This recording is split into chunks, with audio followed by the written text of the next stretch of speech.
Anda diberkati oleh pelayanan digital kami? Diberkati lewat program-program kami seperti Deep Talk with Pase, Bible Talk, dan lain-lain. Kemudian ingin lebih dalam lagi belajar tentang kebenaran? Jadilah membership The Warriors Digital Ministry.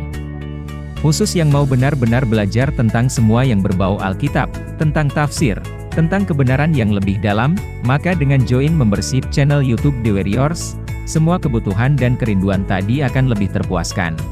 Caranya mudah. Pertama, klik dan buka channel The Warriors. Kemudian kedua, klik tombol join yang berada di sebelah tombol subscribe. Lalu jika sudah klik tombol join maka akan masuk ke halaman ini di mana Bapak Ibu bisa memilih ada dua level membership. Yang pertama The Warriors Family yang berisikan program-program pembahasan rutin seperti Living in Wisdom. Ataupun yang kedua yaitu The Warriors Bible Club yang berisi program-program rutin dan juga kelas Alkitab kami. Setelah memilih, maka Bapak Ibu akan masuk ke dalam halaman di mana Bapak Ibu diharuskan untuk memilih metode pembayaran. Metode ini bisa sangat bervariasi tergantung lokasi Google yang Bapak Ibu daftarkan. Jika sudah memilih, nantinya biaya membership ini akan otomatis terpotong saldonya, jadi mohon pastikan setiap bulannya agar saldonya tercukupi biar bisa langsung terauto debit. Nah, untuk Bapak Ibu yang ingin merubah level membershipnya, bisa dengan cara yang sama, yaitu masuk ke channel The Warriors, kemudian klik tombol si perks di sebelah tombol subscribe. Setelah itu pilih level membership yang baru. Demikian. Yuk segera join. Di mana lagi kita bisa belajar kebenaran, semudah di The Warriors, yang dibuat dengan konsisten. Sekedar info, kami sudah menjalankan pelayanan ini 9 tahun loh. Kami siapkan materinya dengan sungguh-sungguh, Anda tinggal mengikutinya.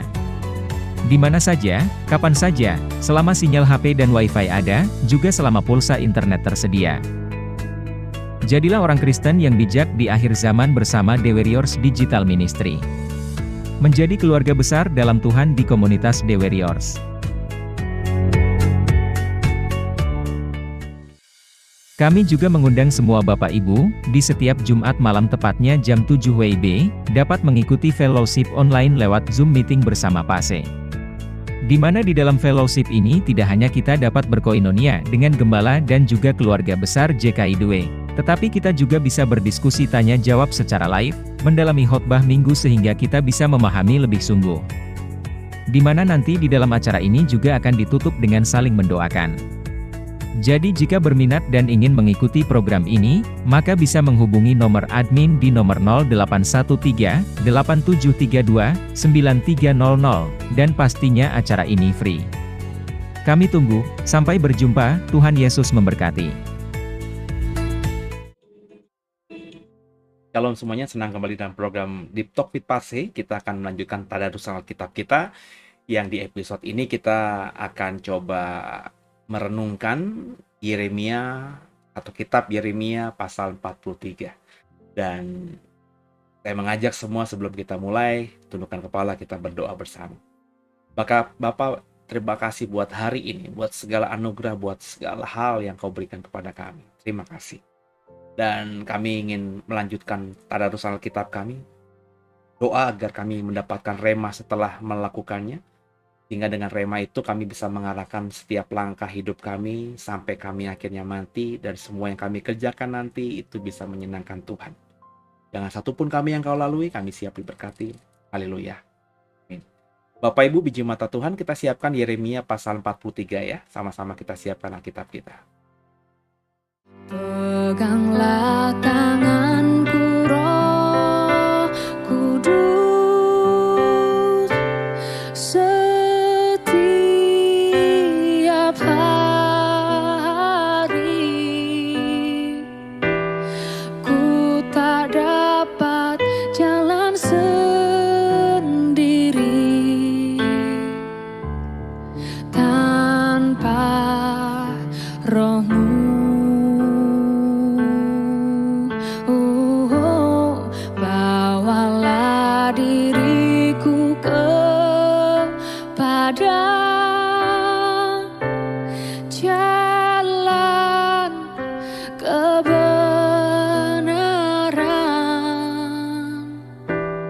agar ku tidak tersesat,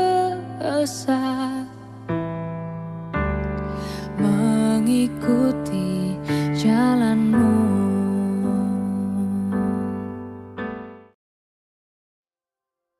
Ya, Yeremia pasal 43 perikopnya diberi judul Yeremia dipaksa mengungsi ke Mesir, ya. Sama-sama saya kita baca, Saudara. Ketika Yeremia selesai mengatakan kepada seluruh rakyat segala firman Tuhan Allah mereka yang disuruh Tuhan Allah mereka disampaikannya kepada mereka, yaitu segala firman yang tersebut di atas, maka berkatalah Azaria bin Hosaya dan Yohanan bin Kareah serta semua orang congkak itu kepada Yeremia, "Engkau berkata bohong. Tuhan Allah kita tidak mengutus engkau untuk berkata, janganlah pergi ke Mesir untuk tinggal sebagai orang asing di sana. Tapi Baruk bin Neria menghasut engkau terhadap kami dengan maksud untuk menyerahkan kami ke dalam tangan orang-orang Kasdim, supaya mereka membunuh kami dan mengangkut kami ke dalam pembuangan ke Babel." Demikianlah Yohanan bin Kareah dan semua perwira tentara serta seluruh rakyat tidak mau mendengarkan suara Tuhan untuk tinggal di tanah Yehuda. Lalu Yohanan bin Kareah dan semua perwira tentara itu mengumpulkan seluruh sisa Yehuda, yakni semua orang yang telah kembali dari antara segala bangsa, kemana mereka telah terserak-serak, untuk menetap di tanah Yehuda, laki-laki, perempuan, anak-anak, putri-putri raja, dan setiap orang yang telah dibiarkan Nebuzaradan, kepala pasukan pengawal, pada Gedalia bin Ahikam bin Safan, juga Nabi Yeremia dan Baruk bin Neria. Lalu mereka pergi ke tanah Mesir, sebab mereka tidak mau mendengarkan suara Tuhan, maka sampailah mereka di Tahpanes. Perikop berikutnya, Yeremia bernubuat bahwa Mesir akan ditaklukkan oleh Nebukadnezar. Kemudian datanglah firman Tuhan kepada Yeremia di Tahpanes, bunyinya, "Ambillah di tanganmu batu-batu besar dan sembunyikanlah itu di tanah liat dekat pintu masuk istana Firaun di Tahpanes di hadapan mata orang-orang Yehuda itu. Lalu katakanlah kepada mereka, beginilah firman Tuhan semesta alam, Allah Israel, sesungguhnya aku mengutus orang untuk menjemput Nebukadnezar Raja Babel hambaku itu, supaya ia mendirikan tahtanya di atas batu-batu yang telah kusuruh sembunyikan ini, dan membentangkan permadani kebesarannya di atasnya. Dan apabila ia datang, ia akan memukul tanah Mesir yang kemautlah, yang ketawananlah, yang kepedanglah. Ia akan menyalakan api di kuil-kuil para ala Mesir dan akan membakar atau mengangkutnya sebagai tawanan. Dan ia akan membersihkan tanah Mesir dari kutu-kutu seperti seorang gembala membersihkan pakaiannya dari kutu-kutu. Kemudian ia akan pergi dari sana tanpa gangguan. Ia akan memecahkan tugu-tugu berhala Bet Shemesh yang ada di Mesir dan akan menghanguskan kuil para allah Mesir itu dengan api. Haleluya, pujilah nama Tuhan. Ya, yang saya bisa dapatkan dari Yeremia 43 ini adalah ketololan dan sebuah nubuatan. Nubuatan Yeremia, kalau kita baca tadi ayat-ayat di pasal 43 yang bagian akhir, Yeremia menubuatkan kata Tuhan lewat Yeremia bahwa Mesir akan ditaklukkan Nebukadnezar. Ya. Dan di pasal 43 kita belum menemukan kebenarannya. Ya, tentu nanti kita akan konfirmasi di pasal-pasal seterusnya. Dan kita bisa buktikan dalam sejarah gereja atau sejarah dunia, maafkan saya.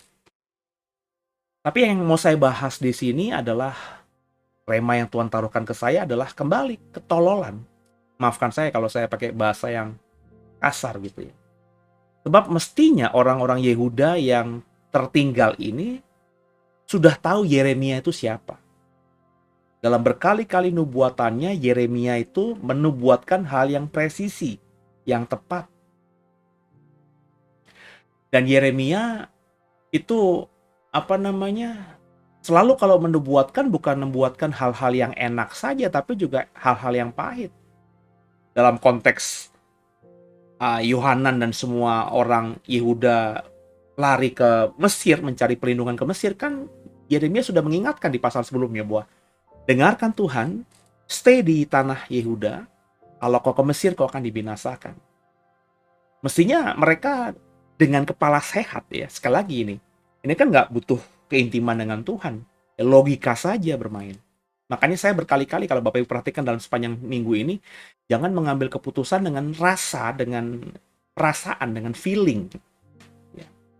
Orang kalau sudah dengan feeling, ya, orang kalau sudah dengan rasa, ya, orang tidak akan bisa melihat hal yang baik. Gitu. Ya. Mungkin saja ya, besar kemungkinan si Yohanan dan semua orang-orang Yehuda yang tertinggal ini dulunya memang tidak percaya kepada Yeremia atau tidak suka dengan Yeremia. Mereka mungkin lebih suka dengan Nabi Hananya yang Bapak Ibu kalau ingat tadarusan yang sebelumnya, ya, yang menubuatkan hal yang baik terhadap Yehuda. Mereka benci sama Yeremia juga. Perasaan itu yang mereka tidak bisa bereskan di dalam konteks Yeremia 43, sehingga kalau perasaan mereka sudah nggak suka sama Yeremia, Yeremia ngomong apapun tidak didengar. Nah, mestinya kan mereka pakai logika, oke lah kemarin mereka tidak percaya pada Yeremia karena mungkin Yeremia masih nabi yang sangat muda, Hananya dan semua nabi-nabi lain lebih senior dan lain sebagainya, oke lah. Tapi mestinya kalau mereka pakai logika kan mereka bisa belajar. Kemarin kami mempercayai nabi-nabi yang lebih tua, hampir semua nabi-nabi, ternyata yang benar Nabi Yeremia. Kami akhirnya kalah sama Babel. Nah, mestinya kan dengan logika itu, ya, mereka bisa melihat, bisa menilai, dan akhirnya bisa mengambil keputusan untuk mengikuti apa yang dinubuatkan oleh Yeremia. Tapi otaknya, akalnya tidak dipakai, makanya saya bilang tadi, tolol lah, bodoh lah, pandir lah, goblok lah. Dan itu sering terjadi dalam kehidupan kita. Kita nggak pakai rasio kita, akal budi kita. Kita mengambil keputusan, kita menilai sesuatu hanya dari rasa.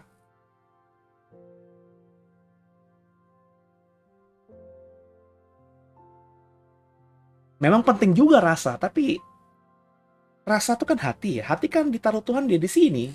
Sedangkan otak atau akal kan di atas. Yang di atas lah yang dipakai.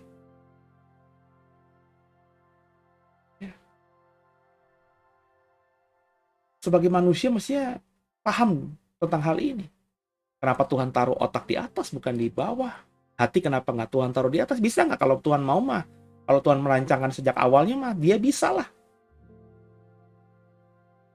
Dan menariknya lagi, kembali ini saya kutip dari yang saya ingat tiba-tiba ya, dari seorang perancang busana namanya Bapak Hari Darsono ya, ketika dalam sebuah podcast dengan Pak Akbar Faisal ya.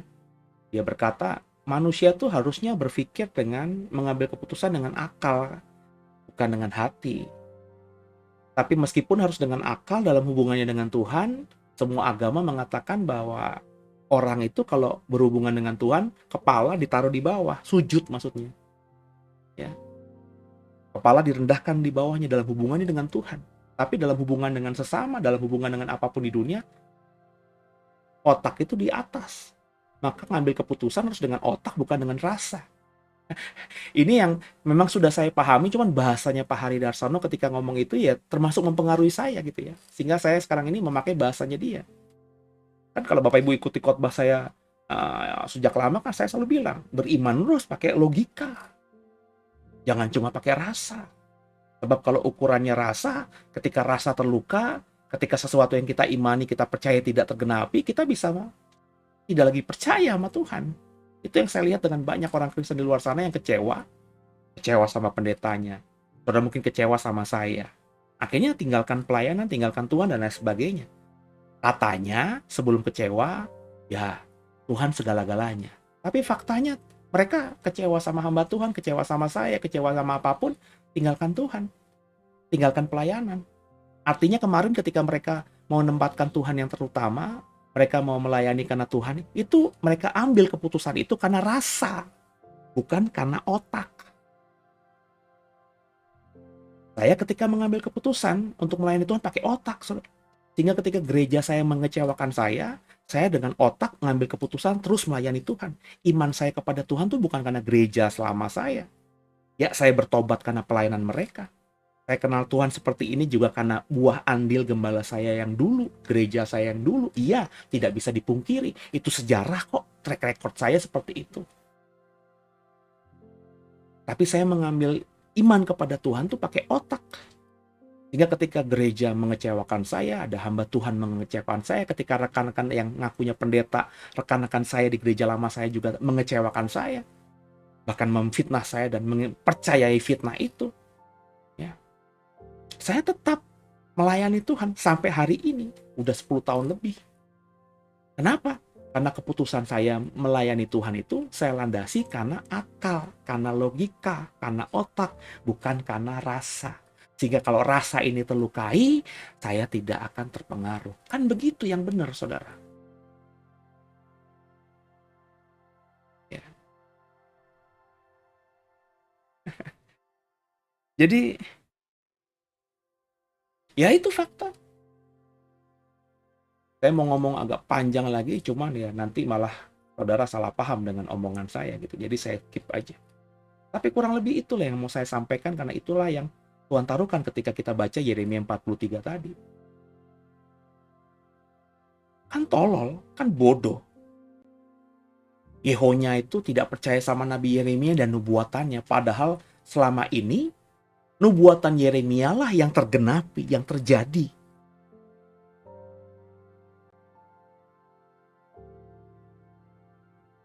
Apa namanya kalau bukan bodoh, saudara?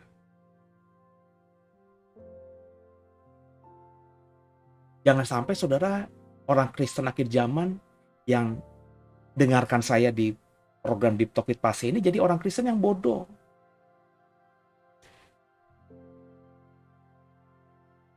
Orang Kristen yang andir gitu.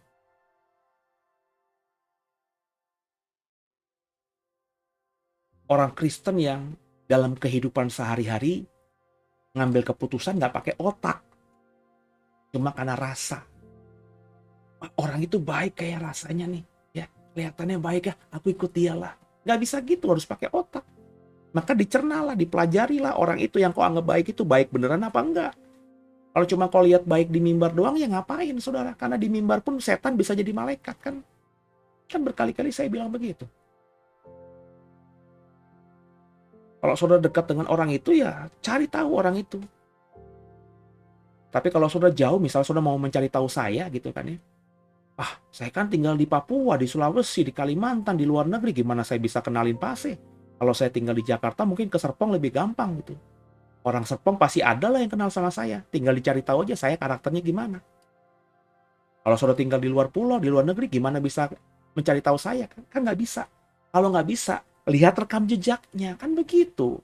Jejak digital itu kan sekarang ini nggak bisa dipungkiri. Sejak tahun 90-an kita sudah mulai kenal sama yang namanya BlackBerry, terus WhatsApp, Twitter, ya nggak sih? Sekarang ada YouTube, TikTok, Instagram. Itu kan track record itu bisa kelihatan. Memang bisa dihapus. Ya. Tapi ya kalau sudah dinaikin ada aja orang yang sudah pernah mendengar atau melihatnya. Ya. Kalau saudara mau menilai saya, jangan nilai saya hari ini atau satu khotbah doang. Lihat khotbah selama 9 tahun saya ada di YouTube. Ya di atas ya, tidak di atas tidak. Tidak ada satupun video khotbah saya yang saya take down, yang saya turunkan.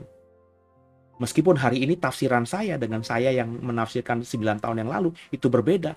Tafsiran saya yang 9 tahun lalu yang berbeda dengan tafsiran saya sekarang tidak saya turunkan di YouTube. Saya biarin aja. Karena memang 9 tahun yang lalu iman saya seperti itu. Saya mengimaninya seperti itu. Kalau hari ini saya mengimaninya berbeda, ya itu karena saya bertumbuh. Saya semakin dewasa. Saya semakin mengenal Tuhan. Kalau pendeta lain mungkin kalau hari ini khotbahnya pengajarannya, tafsirannya sudah berbeda, video-video yang lalu yang berbeda dengan dia sudah diturunkan, sudah di take down, nggak ada lagi ditemukan di YouTube-nya. Tapi kalau saya biarkan aja. Supaya apa? Supaya saudara belajar juga. Karena semua orang itu yang namanya hidup di bumi itu ya bertumbuh dewasa. Pemahaman kita tentang Alkitab juga semakin dalam. Semakin dalam itu bisa berarti juga nanti semakin berbeda dengan apa yang kita pahami waktu kecil. Saya suka coklat sejak kecil. Zaman kecil dulu saya masih ingat banget ya. Jangankan coklat yang Silver Queen atau apalagi yang mahal-mahal kayak Van Houten, kayak misalnya coklat apa namanya kok tiba-tiba apa tuh yang segitiga itu. Alah kok tiba-tiba ngeblank. Zaman saya SMP kalau ngasih cewek yang saya suka saya Toblerone gitu ya. Hari ini masih ada nggak tuh coklat Toblerone? Kayaknya masih ada juga ya. Ya.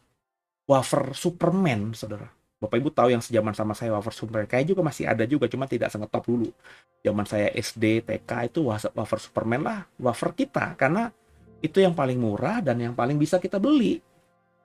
Sedangkan coklat-coklat yang Silver Queen, Toblerone apalagi itu hanya orang menengah atas aja. Saya baru kenal Toblerone tuh SMP.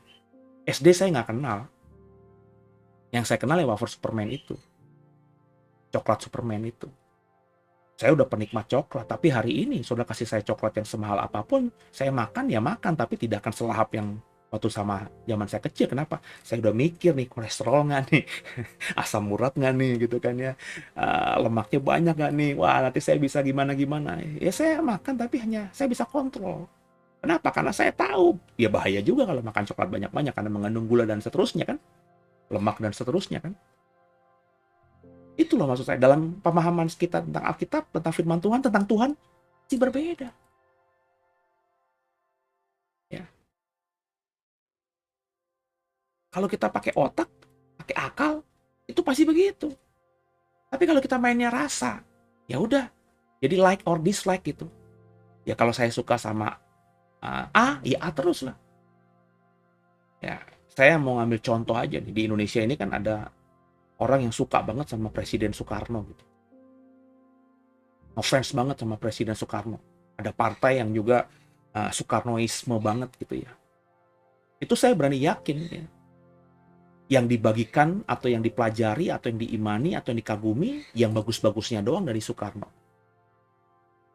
Yang jelek-jeleknya, saya kalau mengikuti politik, ada partai yang memang sangat Soekarnois sentris ya. Itu yang diwacanakan selalu hal-hal yang baik dari Bung Karno. Memang ada lah Bung Karno tokoh hebat, tokoh nasional, proklamator kita. Saya tidak bilang dia tidak hebat, dia orang hebat. Salah satu orang hebat di negeri ini yang pernah dilahirkan di negeri ini. Presiden pertama Republik Indonesia. Salut saya sama beliau. Saya tidak bilang dia tidak hebat. Cuma saya tidak pernah gitu dengar ada wacana mereka kumpul-kumpul untuk ngobrolin kelemahan Soekarno. Akhirnya mereka cinta buta pada Bung Karno. Padahal Bung Karno kalau kita belajar sejarah, kalau saya nih ya mempelajari sejarah, ya ada banyak kesalahan juga lah. Sama sekarang mulai muncul lagi pecinta Pak Harto. Saya hormat sama Pak Harto. Biar bagaimanapun dia presiden kedua yang mempengaruhi bangsa ini 30 tahun. Ada baiknya lah Pak Harto. Tapi karena saya tahu banget di zaman itu, saya pakai logika juga, karena saya pelaku sejarah juga, karena ya tadi saya hidup di zamannya Pak Harto, saya bisa menilai bahwa banyak juga yang nggak bagus dari Pak Harto. Sama juga Presiden Habibie, Presiden Gus Dur, Presiden Mega, Presiden SBY, Presiden Jokowi pun hari ini saya apresiasi dengan prestasi-prestasi beliau. Tapi maafkan saya masih belum bisa masuk akal dengan kereta cepat dari Jakarta ke Bandung. Ya. Karena wacana awalnya cuma Jakarta sampai Bandung. Bagi saya Jakarta Bandung nggak perlu kereta cepat. Orang naik kereta Parahyangan aja cuma 3 jaman kok. Ngapain pakai kereta cepat? Kalau kereta cepat yang kecepatan 100 km per jam, Jakarta Bandung cuma beberapa menit dong. Ya. 100 km per jam. Sorry kok, 100 km per jam ya. Ya kecepatan kereta cepat tuh berapa tuh? Ya. 200 apa berapa kilometer per jam gitu ya. 300 km per jam kan bisa terus gitu. Kereta cepat namanya. Ya taruhlah 200 apa 300 km per jam kalau dia bisa cepat. Nah, Jakarta Bandung cuma sejam. Ya. Pesawat aja Jakarta Bandung nggak sampai sejam.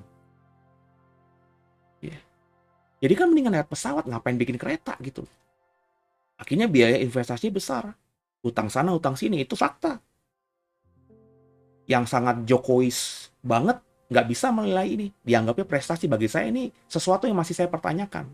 Saya tidak bilang gagal, tapi ini saya pertanyakan. Kalau kereta cepatnya Jakarta-Surabaya, masih masuk kotak saya. Karena perjalanan kereta hari ini, Jakarta-Surabaya masih sekitar 9 jaman mungkin. Ya. 10 jaman mungkin dengan kereta misalnya Argo macam-macam lah itu ya, yang kereta cukup mewah itu kan masih butuh waktu 9 jaman Jakarta Surabaya kalau nggak salah ya. Saya nggak pernah sih, saya cuma sampai Jakarta Malang ya, Jakarta Kediri karena itu kampung saya. Kalau ke Surabaya saya nggak pernah naik kereta, tapi kurang lebih segitu. Jadi kalau ada kereta cepat Jakarta sampai Surabaya dan itu kilometernya 1000 kilometer, kurang lebih jaraknya dari Jakarta ke Surabaya. Kalau keretanya bisa 300 kilometer per jam, ya Jakarta Surabaya bisa cuma 3 jam. Oh itu keren, 2 jam itu keren. Ya. Tapi kalau Jakarta Bandung yang jaraknya cuma berapa ratus kilometer dari Jakarta, ya naik mobil aja cuma 3 jam sekarang ini lewat jalan tol. Naik pesawat cuma nggak sampai setengah jam. Kayaknya investasi untuk jalan kereta cepat Jakarta Bandung itu sesuatu yang kurang bagus. Makanya ketika dikritik sana dikritik sini baru ada wacana nanti dilanjutkan sampai Surabaya, tapi itu nggak ada di awal. Kalau kau baca track record di belakang, jalan kereta cepat itu diwacanakan dan juga ketika dikontrakkan itu hanya Jakarta Bandung. Nggak ada itu wacana kereta cepat Jakarta Surabaya dan Jakarta Bandung ini fase pertama, nggak ada. Kalau Bapak Ibu ikuti MRT Jakarta, ya, atau LRT Jakarta, itu ada wacana tuh. Nanti akan ke sini, ke Bekasi, ke sini, sini. Cuma ada fase pertama kita buat ini dulu. Jadi meskipun itu mahal, kita bisa ngerti gitu ya. Oh nanti seluruh Jakarta dan juga kota-kota penyangga di sekitarnya, Tangerang, Depok, terus juga Bekasi, ya, itu akan melingkupi sehingga nanti transportasi umum di Jabodetabek itu akan indah seperti di luar negeri. Nah itu artinya meskipun mahal kita bisa terima. Logika saya masih bisa jalan. Tapi kalau Jakarta Bandung, terus tiba-tiba ketika dikritik sana karena hutangnya besar sekali, lanjut ada wacana ke Surabaya, ini kan tiba-tiba sepertinya tampaknya ide yang muncul belakangan. Jakarta Bandung aja udah mahal, apalagi Bandung ke Surabaya gitu ya, yang tiba-tiba muncul begitu idenya bukan dari awal. Saya masih bisa mengkritisi pemerintahan Jokowi. Kenapa? Sebab saya ketika memilih beliau itu memilih pakai otak bukan pakai perasaan, pakai logika bukan pakai perasaan. Sehingga ketika saya sudah memulainya dengan otak, ketika saya nilai itu bagus, pemindahan ibu kota itu bagi saya keren. Karena Jakarta udah nggak bisa lagi. Jawa itu udah terlalu padat. Memindahkan ke Kalimantan itu sesuatu yang paling keren menurut saya. Nggak ada gunung berapi. Relatif lebih aman. Di tengah-tengah Nusantara, di tengah-tengah Indonesia. Kalimantan kan pulau tengah-tengah. Itu keren. Ya. Maka saya dukung. Logika saya main. Tapi kalau yang hal-hal yang lain, banyak keputusan Pak Jokowi yang menurut saya juga pemerintahnya juga blunder. Saya masih bisa mengkritik. Kenapa? Saya pakai otak. Nah, banyak orang kalau udah suka sama Jokowi, pokoknya benar atau salah, Jokowi. Itu nggak benar, saudara. Nggak benar. Harus pakai logika. Nangkep ya, saudara ya? Dan Yohanan dan sisa Yehuda itu tidak berpikir pakai logika. Kalau pakai berpikir dengan logika, pasti mereka sudah akan mempercayai Yeremia. Kenapa? Lewat otak, lewat logika, lewat akal mereka, mestinya mereka bisa memutuskan bahwa Yeremia memang track recordnya bagus selama ini. Nubuatannya tepat. Dan gak ada salahnya untuk mengikuti. Tapi mereka malah tidak percaya, tetap ke Mesir, dan bahkan membawa Yeremia juga ke Mesir. Menculik Yeremia ke Mesir. Udah gak percaya sama Nabi Tuhan, menculik Nabi Tuhan lagi. Wah, saudara. Kita mengusik hamba Tuhan yang diurapi aja nggak boleh, apalagi menculik, saudara. So, rema yang saya dapatkan hari ini, pakai akal, ya, lihat track record, jangan bodoh. Semoga diberkati. Tundukkan kepala kita doa. Makasih Tuhan, buat hari ini kami belajar dari Yeremia 43. Kembali dari Yeremia 43, kami melihat bahwa apa yang dilakukan oleh sisa Yehuda itu pun masih hal yang bodoh yang mereka lakukan. Mereka hanya berpikir dengan hati, tidak berpikir dengan otak. Mereka memutuskan sesuatu hanya dari perasaan dan bukan dengan logika yang sehat. Karena kalau pakai logika yang sehat, mestinya mereka melihat track record Yeremia yang selama ini menubuatkan sesuatu yang meskipun tidak enak di telinga Yehuda, tapi terjadi. Tolong Roh Kudus agar kami tidak mengulangi kesalahan yang sama seperti bangsa Yehuda di zaman Yeremia.